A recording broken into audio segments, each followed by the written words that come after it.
తల్లిదండ్రులు పిల్లల మనస్తత్వాన్ని గ్రహించి వారి అభిరుచులకు అనుగుణంగా తీర్చిదిద్దాలని ప్రఖ్యాత రచయిత మానసిక విశ్లేషకులు ఎండమూరి వీరేంద్రనాథ్ అన్నారు. మన ఇష్టాయిష్టాలను బలవంతంగా వారిపై రుద్దరాదన్నారు. లాజికల్గా ఆలోచించే తత్వాన్ని ప్రోత్సహించాలని ఆయన సూచించారు.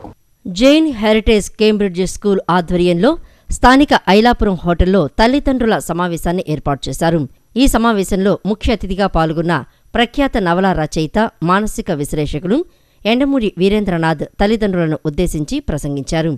తల్లిదండ్రులు తమ ఇష్టాయిష్టాలను పిల్లలపై బలవంతంగా రుద్దే ప్రయత్నం చేస్తున్నారని అన్నారు. ఇది ఏమాత్రం మంచి పద్ధతి కాదని తెలిపారు. దీనివల్ల పిల్లలపై ఒత్తిడి పెరిగి వారు రాణించలేరని అన్నారు. వారి మనస్తత్వాన్ని గమనించి అభిరుచులను గ్రహించి అందుకు అనుగుణంగా తీర్చిదిద్దాలని ఆయన సూచించారు. పిల్లల్లో ప్రశ్నించే తత్వాన్ని, లాజికల్గా ఆలోచించే తత్వాన్ని ప్రోత్సహించాలని రవీంద్రనాథ్ సూచించారు. My mother wanted me to become a doctor. నాకు జువాలజీ అంటే పరమ బోరు. ఆ ఫైలం ప్రోటోజోవా, పోరిఫెరా, సీలెంట్రేటా, నామిథిలి మీన్స్ మొలస్కా, అన్నెలిడా, చాలా bore. I was basically good in mathematics. చదివిస్తే బెటర్ అన్న ఉద్దేశం. రైట్ బ్రెయిన్, లెఫ్ట్ బ్రెయిన్ ఉంటాయి. మీ పిల్లలకి రైట్ బ్రెయిన్ బాగా ఉంటాయి అంటే సైంటిఫిక్గా ప్రూవ్ అవ్వలేదు ఇంకాను. బట్ స్టిల్ రైట్ బ్రెయిన్ బాగున్న వాళ్ళు they are intelligents. They are called intelligents. Left brain బాగున్నాడు, దే ఆర్ కాల్డ్ ఇండస్ట్రీ. ఈ సమావేశంలో స్కూల్ అకాడమిక్ డైరెక్టర్ లక్ష్మి తదితరులు పాల్గొన్నారు. వెల్ఫేర్ పార్టీ ఆఫ్ ఇండియాని రాజకీయ శక్తిగా తీర్చిదిద్దుతామని పార్టీ జాతీయ ఉపాధ్యక్షురాలు లలితా నాయక్ తెలిపారు. తమ పార్టీ ద్వారా స్వచ్ఛమైన నాయకులను తయారు చేయడంతో పాటు మెరుగైన పాలన అందించే దిశగా కృషి చేస్తామని పేర్కొన్నారు. తుమ్మలపల్లి కళాక్షేత్రంలో వెల్ఫేర్ పార్టీ ఆఫ్ ఇండియా సమావేశం జరిగింది. సమావేశం సందర్భంగా కళాకారులు పలు గీతాలను ఆలపించారు. అనంతరం జరిగిన సభను ఉద్దేశించి పార్టీ జాతీయ ఉపాధ్యక్షురాలు లలితా నాయక్ మాట్లాడుతూ ప్రస్తుత రాజకీయాలతో ప్రజలు విసిగివేశారని అన్నారు. ప్రజలంతా మార్పుని కోరుకుంటున్నారని, ప్రత్యామ్నాయ రాజకీయం కావాలని అంటున్నారని చెప్పారు. బడుగు బలహీన మైనారిటీల సంక్షేమం కోసం ఈ పార్టీని స్థాపించామని తెలిపారు.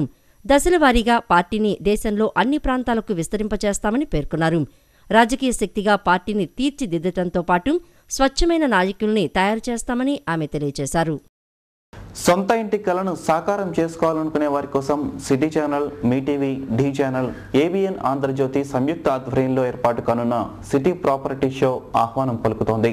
బెంజి సర్కిల్ వద్ద గల వేదిక కళ్యాణ మండపంలో ఈ నెల 27వ తేదీ నుండి 3 రోజుల పాటు సిటీ ప్రాపర్టీ షో ఏర్పాటు చేయనున్నారు. అన్ని వర్గాలకు అందుబాటులో సమగ్ర సమాచారాన్ని అందించే రీతిలో ఈ ప్రాపర్టీ షోను తీర్చిదిద్దుతామని నిర్వాహకులు తెలియజేశారు. బందర్ రోడ్లోని మినర్వా గ్రాండ్ హోటల్లో ఏర్పాటు చేసిన విలేకరుల సమావేశంలో వెల్ఫేర్ పార్టీ రఫ్ ఇండియా జాతీయ ఉపాధ్యక్షురాలు లలితా నాయక్, రాష్ట్ర ప్రధాన కార్యదర్శి అబ్జుల్ మాట్లాడుతూ రాజకీయ రంగంలో అవినీతి మితిమీరిపోతోందని అన్నారు. అవినీతిమయమైన రాజకీయాల వల్ల ప్రజలు విసిగిపోయారని తెలిపారు. ప్రజలంతా ప్రత్యామ్నాయ రాజకీయాలను కోరుకుంటున్నారని అన్నారు. ప్రజలకు స్వచ్ఛమైన పాలన అందించాలనే దృక్పథంతో వెల్ఫేర్ పార్టీని స్థాపించినట్లు తెలిపారు. తమ పార్టీని దేశవ్యాప్తంగా విస్తృతం చేయనున్నామని వివరించారు. फिर बैकवर्ड इस सबको बहुत से संकट में है लोग. औरतों पर, बच्चों पर दौर्जन्य चलता है, अत्याचार चलता है.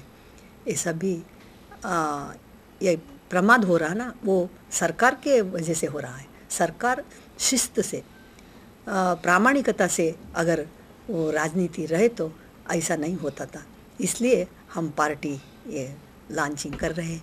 ये पार्टी के उद्देश्य इतना है, संविधान को हम गौरव करेंगे और संविधान से हम उसे अच्छी तरह से उसे जारी लाने को कोशिश करेंगे.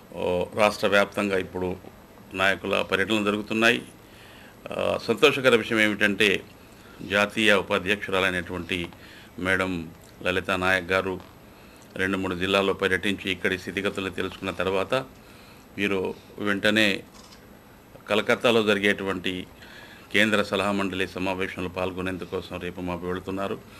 కొద్ది రోజుల్లోనే మొత్తం భారతదేశంలో ఈ పార్టీని ప్రజల వరకు చేరవేసి ప్రజల మనోభావాల్ని మార్చి వారి యొక్క ఆలోచన విధానాన్ని మార్చి ఒక చక్కటి వ్యవస్థను ఏర్పాటు చేసేటువంటి ప్రయత్నం చేస్తుంది వెల్ఫేర్. ఆర్టీసీని పరిరక్షించేందుకు తమ యూనియన్ పక్షాన కృషి చేస్తామని ఏపీఎస్ఆర్టీసీ నేషనల్ మజ్దూర్ ఫెడరేషన్ రాష్ట్ర అధ్యక్షులు రాజారెడ్డి అన్నారు. కాంగ్రెస్, టీడీపీలు ఆర్టీసీని నిర్వీర్యం చేశాయని ఆయన విమర్శించారు. APSRTC national Mazdoor federation regional సమావేశం ప్రెస్ క్లబ్లో జరిగింది. ఈ సమావేశంలో యూనియన్ రాష్ట్ర అధ్యక్షుడు ఏ రాజారెడ్డి పాల్గొన్నారు. ఈ సందర్భంగా ఆయన మాట్లాడుతూ ఆర్టీసీ నేడు సంక్షోభంలో ఉందని అన్నారు. 2800 కోట్ల రూపాయలు నష్టాల్లో ఉందని, అప్పుపై 204 కోట్ల రూపాయలు వడ్డీ చెల్లిస్తున్నట్లు చెప్పారు. డిపోలను, బస్ స్టేషన్లను తాకట్టు పెట్టే దుస్థితికి ఆర్టీసీ అధికారులు చేరుకున్నారని అన్నారు. వైఎస్ రాజశేఖరరెడ్డి హయాంలో ఆర్టీసీని అన్ని విధాలా ఆదుకున్నారని తెలిపారు. టీడీపీ, వైఎస్ అనంతర కాంగ్రెస్ పార్టీ ఆర్టీసీని నిర్వీర్యం చేశాయని ఆయన విమర్శించారు. వైఎస్ జగన్ నేతృత్వంలో తమ ఫెడరేషన్ ప్రారంభించామని, 50 డిపోల పరిధిలో 10,000 మంది సభ్యులుగా చేరారని అన్నారు. ఆర్టీసీ పరిరక్షణకు తమ ఫెడరేషన్ పాటుపడుతుందని ఆయన వివరించారు.